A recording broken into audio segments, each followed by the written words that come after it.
Isa nang abot sa 12,000 na mga Bangsamoro mula sa Cotabato City at nakalapit na lalawigan ng Maguindanao ang Bangsamoro Rally for Free Palestine ayon sa nag-organisa na Bangsamoro Actions Against Injustice kahapon. Sinimula ng peace rally sa pamamagitan ng isang motorcade bitbit ang watawat ng Palestine kung saan napuno ng mga ito ang downtown area ng lungsod.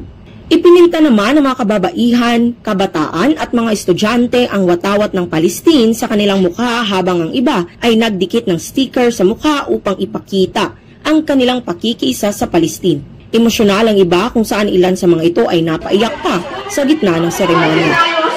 Sa Palestine, sa mga kapatid nating Palestino, sa ang mga buhay ng mga kababaihan, lalo na po ang mga inosenteng kabataan,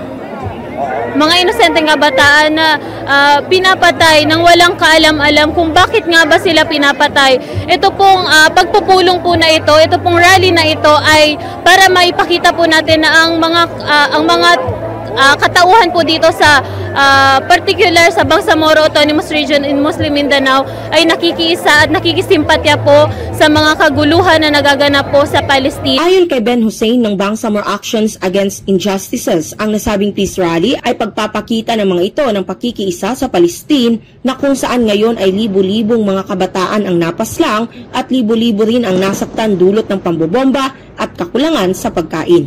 Nagpatupad din ng food, water, electricity at internet blockade ang Israel sa Gaza. Mayroon talagang ibang gustong lumikas sa kanila ay hindi nakakalikas dahil sa borders. No? So nananawagan tayo na sana ay buksan ng mga kapatid natin ng mga Arabo yung borders para sabi nilang for humanity, no? Humanitarian purposes, no? Makakain, makainom, makakuha ng gamot yung mga Palestinian.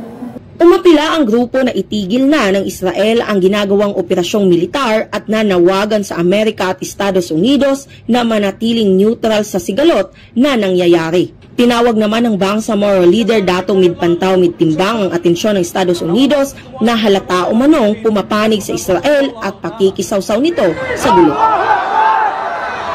Kasi that is not only the demand of this group, but it is the demand of entire for the world. US must be neutral in dealing with all the problems, because the United States claim that he is the founder of democracy. He is the founder of peace. Ngayon, kung makita ng mga tao na they are siding on one party, you are siding one another. That is a double standard of policy. Ang 4 na oras sa peace rally ay isinagawa sa Cotabato City Plaza. Nagtapos ang nasabing programa sa pamamagitan ng Muslim prayer pasado alas 6 kagabi. Kasabay ng panalangin na matapos na ang gulo at makalaya na ang mga Palestino. Naipaabot natin ang ating panawagan sa UN, sa US at sa anumang lugar.